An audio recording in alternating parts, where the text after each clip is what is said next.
Yes, students, today we are going to start our next chapter first, financial statement of not for profit organisation. इस chapter में से बच्चे आपको 10 marks का paper आएगा, ठीक है ना, फाइनल में बोर्ड में, जिसमें आपको 1 मार्क थ्योरी क्वेश्चन आएगा एक, ठीक है, और इसमें हमें एक 3 मार्क्स का न्यूमेरिकल क्वेश्चन आएगा, वो मैं अभी बता देती हूँ आपको कौन सा है, और 6 मार्क्स का हमें आएगा इनकम एंड एक्सपेंडिचर अकाउंट बनाना, ठीक है ना। जो इसके फाइनल स्टेटमेंट्स हैं उसमें से हमें 6 मार्क्स का इनकम और एक्सपेंडिचर अकाउंट आता है, जो अभी तक का रिकॉर्ड है इस चैप्टर का, ठीक है। अब हम करते हैं meaning and concept of joint not for profit organisations, ठीक है। अब देखो इसका मीनिंग क्या है। कहते enterprises are profit earning entities since their main object is to earn profit. जितनी भी एंटरप्राइजेस होती हैं उनका मेन मोटिव क्या होता है, अर्निंग प्रॉफिट्स, ठीक है। एंटरप्राइज का मतलब क्या होता है, जो आपने +1 में different forms of business organisation पढ़ा था ना, फॉर्म्स ऑफ बिजनेस ऑर्गेनाइजेशंस, ठीक है, वो सारी ऑर्गेनाइजेशंस ही क्या होती हैं, एंटरप्राइजेस, ठीक है। जैसे कि आपने कौन कौन सी पढ़ी थी, सोल प्रोप्राइटरशिप पढ़ी थी, ठीक है ना, पार्टनरशिप पढ़ी थी, जॉइंट हिंदू फैमिली बिजनेस पढ़ा था हमने, और नेक्स्ट क्या पढ़ा था, कंपनीज पढ़ी थी, ठीक है। ये सारी ही एंटरप्राइज होती हैं जिनका मेन मोटिव क्या होता है, पैसा कमाना। ये एंटिटीज़ बनी किसके लिए होती हैं, पैसा कमाने के लिए। In the context of these entities there are also not for profit whose main object is not to earn profit but to serve the society and its members, ठीक है। पर ये भी कुछ ऐसी ऑर्गेनाइजेशंस होती हैं, ठीक है ना, ये भी कुछ ऐसी एंटिटी हैं, एंटरप्राइजेस हैं जिनका मोटिव पैसा कमाना नहीं होता। इनका मोटिव क्या होता है, टू सर्व द सोसाइटी को सर्व करना और मेंबर्स को सर्व करना। याद करो ये भी आपने +1 में किया था, ठीक है। ये क्या था, कोऑपरेटिव सोसाइटीज़, ठीक है, कोऑपरेटिव सोसाइटीज़ जो कौन सी एंटिटीज़ थी, जो अपने मेंबर्स की सेवा के लिए बनाई गई थी, ठीक है। कहते not for profit organisation also known as not profit organisations भी बोलती है, setup with the object to further, ठीक है, cultural, educational, health, religious, public service to the public और द मेंबर्स, ठीक है, इन सभी के लिए बनाई जाती हैं। Not with the purpose of earning profit, पर इनका पर्पस कभी भी पैसा कमाना नहीं होता। Example of such organisations are school, colleges, public hospitals, literary society, society for promotion of sports, art, culture, social welfare organisation, clubs, ठीक है। ये सारी ही क्या है, नॉट फॉर प्रॉफिट ऑर्गेनाइजेशंस हैं, ठीक है। इनका मोटिव कभी पैसा कमाना नहीं होता। ये क्या करती हैं, सर्विस देती हैं to the society and its member के लिए भी, ठीक है। Funds required for the activities. अब देखो ये जितनी भी अकाउंटिंग हम करेंगे ये टोटली फंड बेस्ड अकाउंटिंग है, ठीक है। अब देखो बच्चे फंड का मतलब क्या होता है, जैसे आपने देखा होगा जब भी आपकी स्कूल की फ़ीस जाती है तो उसके ऊपर लिखा होता है बिल्डिंग फंड, हम आपसे कितना ले रहे हैं, इतना, ठीक है। उसके बाद लिखा होता है स्पोर्ट्स फंड, ठीक है, आपकी फ़ीस का इतना जो पैसा है वो किस में चला जाएगा, स्पोर्ट्स फंड में, ठीक है। उसके बाद नीचे लिखा होता है ट्यूशन फ़ी, ठीक है ना, जो आपकी मंथली फ़ीस जाती है, ठीक है। और टोटल करके वैन चार्जेस वगैरह सारा कुछ लगा के वो आपसे मांग लेते हैं कि चलो जी ये पैसे हमें दे दो, ठीक है। अब देखो फंडिंग मेथड होता है, ये सारा ही फंडिंग सिस्टम होता है इन ऑर्गेनाइजेशंस का। अब फंड का मतलब क्या होता है, फंड का मतलब होता है कि जितना भी वो पैसा, जितना भी वो इन द वे ऑफ फ़ी आपसे कलेक्ट कर रहे हैं, ठीक है, वो जितना भी पैसा उनके पास जाएगा वो उनको एक फंड्स में डिवाइड कर देते हैं, ठीक है ना। वो पैसा जो है वो उनका जो फ़ीस होती है, वो जितने भी उनके पास पैसे जाते हैं वो पैसे को ना एक फ़ंड जो है वो बना देते हैं। फ़ंड का मतलब क्या है, एक ऐसा गुल्लक बना देते हैं, जैसे अगर आपसे उन्होंने बिल्डिंग फंड का पैसा लिया है, ठीक है, तो वो पर्पस क्या होता है उस फंड को मेंटेन करने का, कि सिर्फ बिल्डिंग ही बनेगी इस पैसे से। स्पोर्ट्स फंड लिया है तो बच्चों के स्पोर्ट्स का ही सारा सामान इसमें से लेके आना है, ठीक है। मतलब ये सारी ऑर्गेनाइजेशन जो है वो फंडिंग सिस्टम से चलती हैं। ये अपने पर्पस के जितना भी पैसा ये कलेक्ट करते हैं अपने घर कुछ नहीं लेके जाते, सारा जिस पर्पस के लिए इकट्ठा किया जाता है उसी में ही लगा देते हैं। Funds required for the activities of not for profit organisation, इसके लिए फंड की ज़रूरत होती है, पैसे की ज़रूरत होती है। Are normally sourced contributed by its member, ये पैसे कौन से होते हैं, कुछ तो इनके जो मेंबर हैं वो पैसे देते हैं इनको, ठीक है, कुछ ट्रस्टीज़ होते हैं, ठीक है ना, ट्रस्टीज़ का मतलब जो डोनेशंस दे देते हैं, ठीक है ना, डोनेशंस का मतलब दान मात्र कर देते हैं। ऐसे कुछ लोग सोसाइटी में जो अच्छे लोग जो जिनके पास पैसा होता है अच्छा, वो डोनेट कर देते हैं, डोनेशंस दे देते हैं, ठीक है। और नेक्स्ट है मेंबरशिप फ़ीस। मेंबरशिप फ़ीस का मतलब ये जो क्लब चल रहे होते हैं, ठीक है, ये जो सोसाइटीज़ चल रही होती हैं या फिर ये जो स्कूल और कॉलेजेस चल रहे होते हैं, इनके कुछ मेंबर्स भी बने होते हैं, ठीक है, क्योंकि इन्होंने क्या करना होता है, सोशल सर्विस करनी होती है।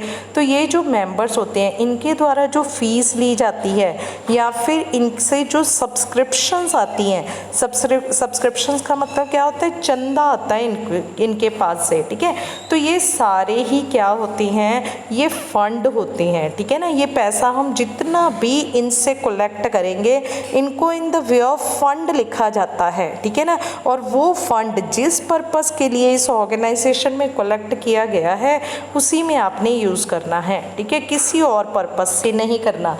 कितने funds receive by not for profit organisation be, कौन कौन से फंड अब ये लेती है, डोनेशन, दान लेती है, मेंबरशिप फ़ीस और एंट्रेंस फ़ीस, ठीक है। मेंबरशिप फ़ीस का मतलब कि आपने एडमिशन ले ली है अब इस सोसाइटी में, ठीक है, और आप इस सोसाइटी के लिए दान करोगे, ठीक है, पैसे। और सब्सक्रिप्शंस का मतलब चंदा दे रहे हो, टाइमली लोन्स प्रोवाइड कर रहे हैं, ग्रांट्स दी जाती है गवर्नमेंट की तरफ से, ठीक है।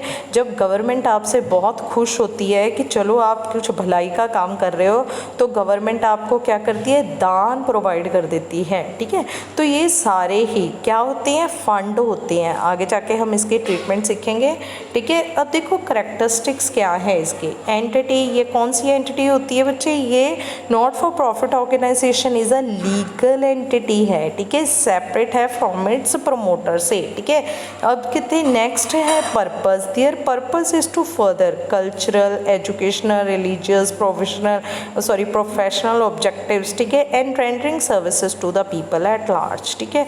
ये आपको कल्चरल एजुकेशन, कल्चरल का मतलब जैसे कुछ लोग अच्छा आपको क्या करते हैं, सोसाइटी खोलते हैं, बच्चों को अच्छा भंगड़ा वगैरह सिखाते हैं, एजुकेशन में आपको स्कूल्स खोले जाते हैं, कॉलेजेस खोले जाते हैं, रिलीजियस में आपके मंदिर हो गए, मस्जिद हो गए, ठीक है ना। प्रोफेशनल ऑब्जेक्टिव्स के कारण जैसे कि कुछ लोग हॉस्पिटल्स खोल देते हैं, फ्री ऑफ कॉस्ट दवाइयाँ बांटते हैं, ठीक है, rendering services to the people at large, ये इनका क्या होता है, मेन पर्पस होता है, ठीक है। इन्होंने पैसा नहीं कमाना, सिर्फ सेवा के लिए ही खोले गए हैं।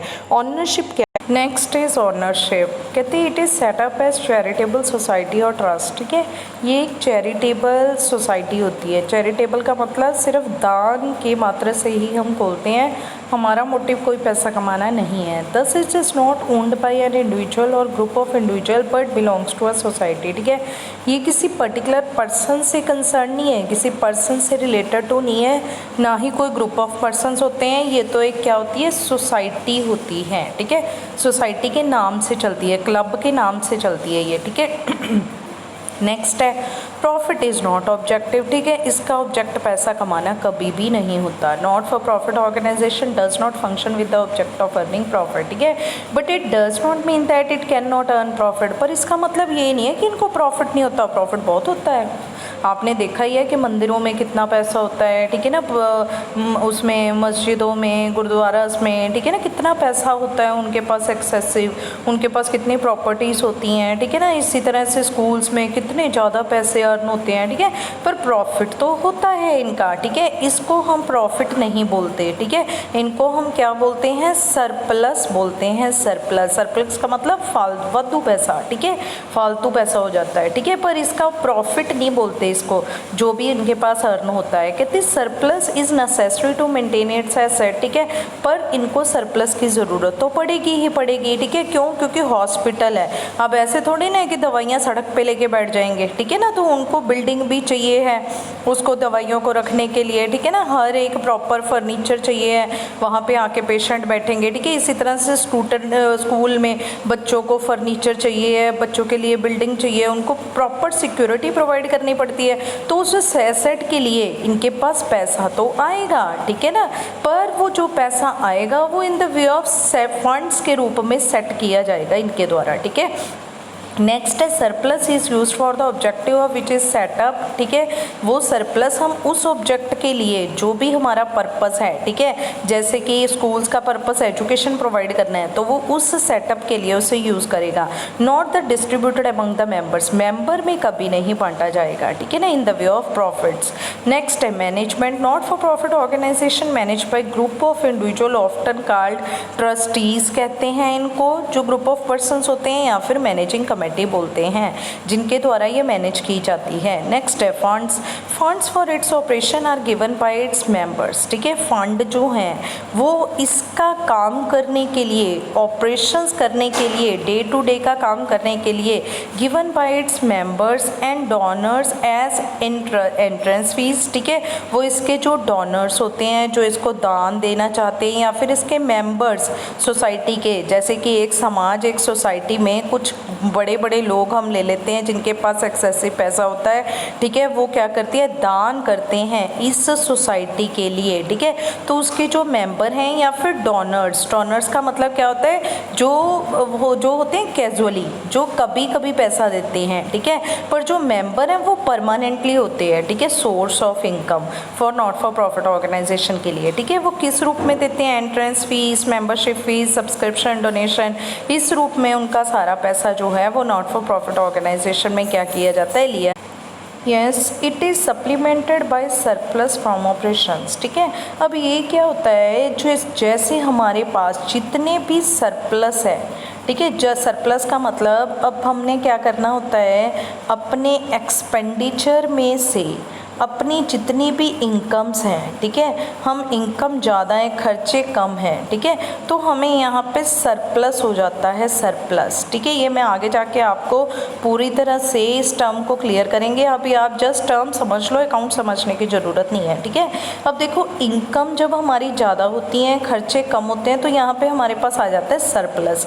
और ये जो सरप्लस होता है, इन ऑर्गेनाइजेशन में सरप्लस होता है, वो सरप्लस को ना यूटिलाइज करते हैं टूवर्ड्स फंड्स के लिए, ठीक है। जैसे कि इन्होंने बिल्डिंग फंड बना दिया, इन्होंने स्पोर्ट्स फंड बना दिया, ठीक है। ये सारे इस फंड के लिए ना ये यूटिलाइज कर लेते हैं पैसा, ठीक है। ये सारे का सारा सरप्लस इन फंड्स में चला जाता है, ठीक है। और ये जो फंड है ये किस चीज़ के काम आते हैं, बिजनेस में, जो भी इसकी ऑर्गेनाइजेशन में ऑपरेशन चल रहा होता है, ठीक है। जैसे एजुकेशन के पर्पस में बिल्डिंग पे लगा देना है, हॉस्पिटल के पर्पस में बिल्डिंग पे लगा देना है पैसा, ठीक है ना। तो ये सप्लीमेंट्स होती है सरप्लस के, ठीक है। चाहे तो सरप्लस यूज़ कर लो, चाहे इन फंड्स को यूज़ कर लो, ठीक है ना।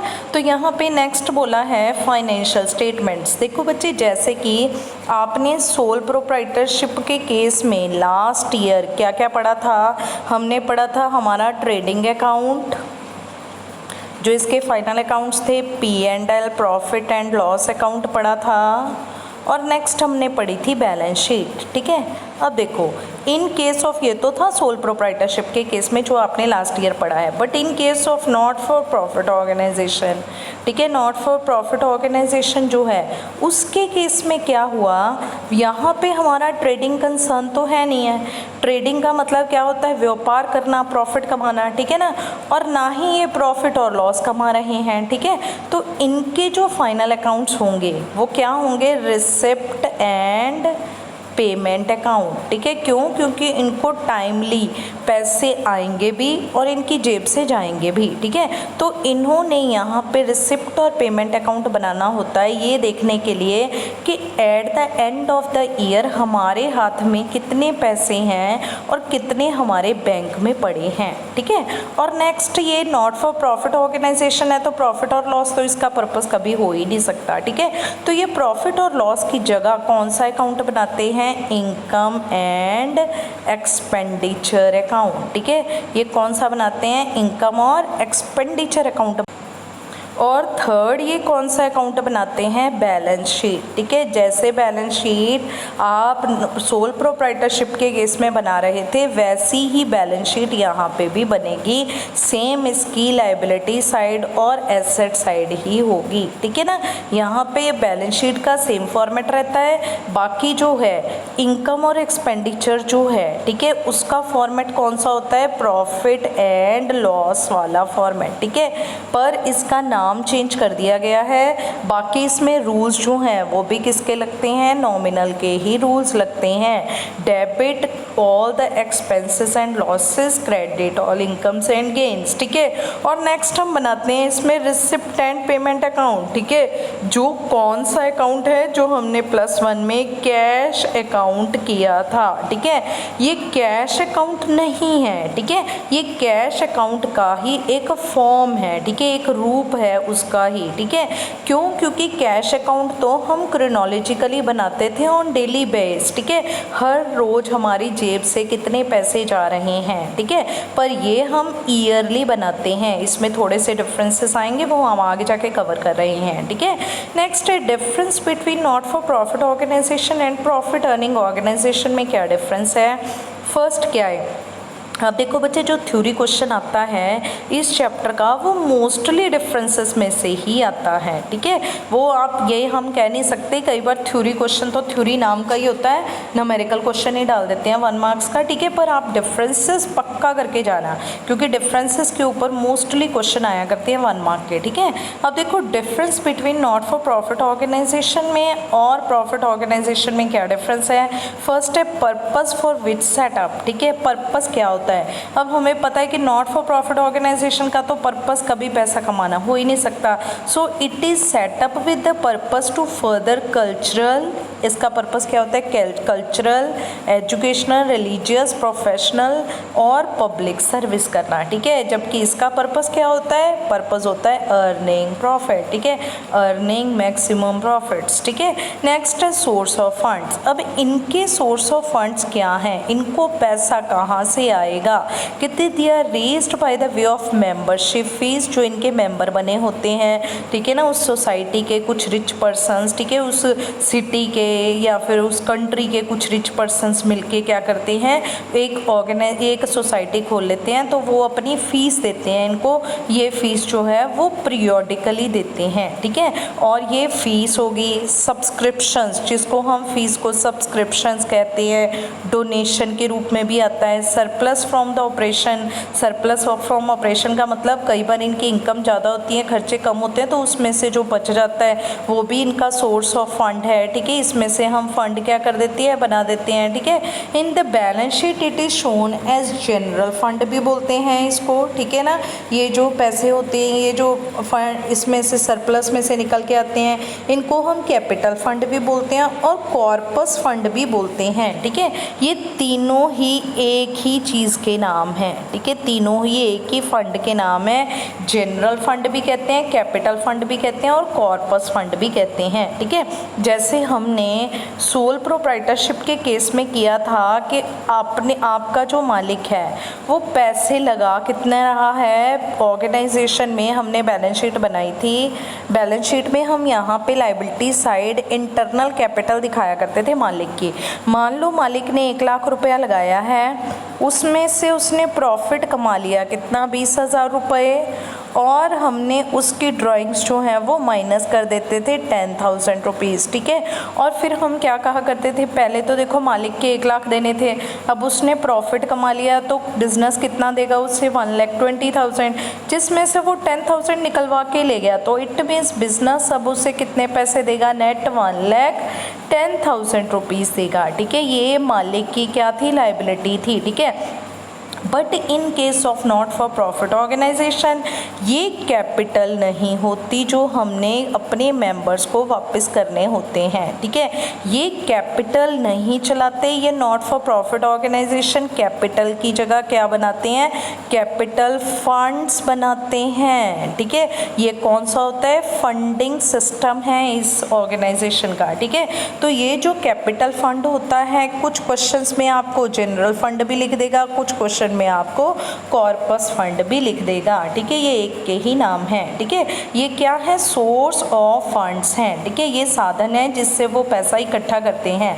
और दूसरी तरफ है आपका प्रॉफिट ऑर्गेनाइजेशन, ये पैसा कैसे लगाते हैं, they are raised as capital by the proprietor. ये तो एक ही सोर्स है कि ये क्या करते हैं, या तो प्रोप्राइटर, अगर सोल प्रोप्राइटरशिप में होगा तो कैपिटल कौन लगाता है, मालिक लगाता है। Partners in case of partnership firm, share capital in case of company, ठीक है ना, बोरोड फ्रॉम जो आप अदर पर्सन से लेते हो।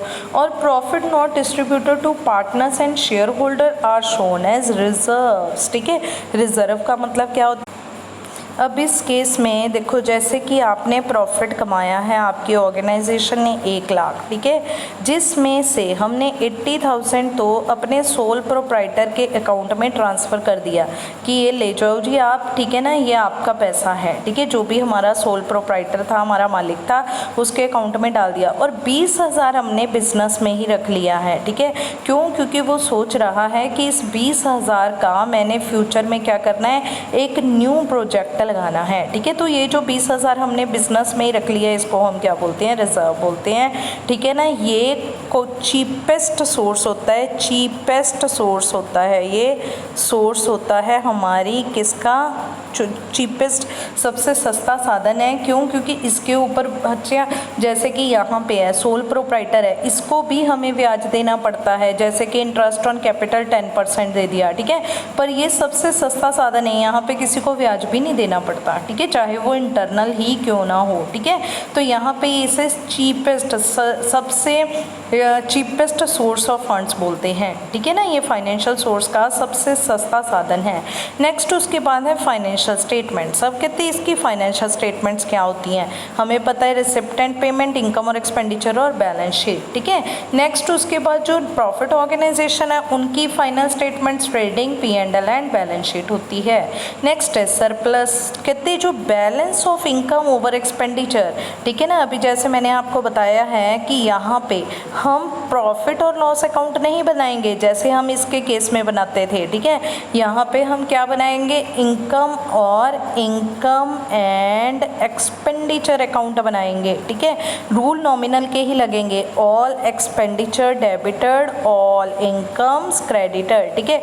अगर हमारी इनकम ज़्यादा है, खर्चे कम हैं, तो इस केस में हमें सरप्लस होगा, ठीक है। और अगर हमारे खर्चे ज़्यादा हैं, इनकम कम है, तो इस केस में हमें डेफिसिट होगा, ठीक है। डेफिसिट का मतलब हमें कमी आ जाएगी पैसे की, ठीक है। तो नेक्स्ट उसके बाद अगर प्रॉफिट ऑर्गेनाइजेशन को देखें तो balance of profit and loss is either not net profit और नेट लॉस ही होता है, ठीक है। क्योंकि इनका मोटिव क्या होता है, पैसा कमाना, तो ये देखते हैं कि नेट हमने कितना कमाया है। नेक्स्ट उसके बाद है डिस्ट्रीब्यूशन ऑफ प्रॉफिट सरप्लस, ठीक है। Its profit is not distributed among the partners, ठीक है। इसका जो प्रॉफिट होता है वो हम कभी भी मालिकों में, मेंबर्स में नहीं बांटते, जबकि इसका पैसा मेंबर्स में बांटा जाता है, ठीक है ना। अब नेक्स्ट उसके बाद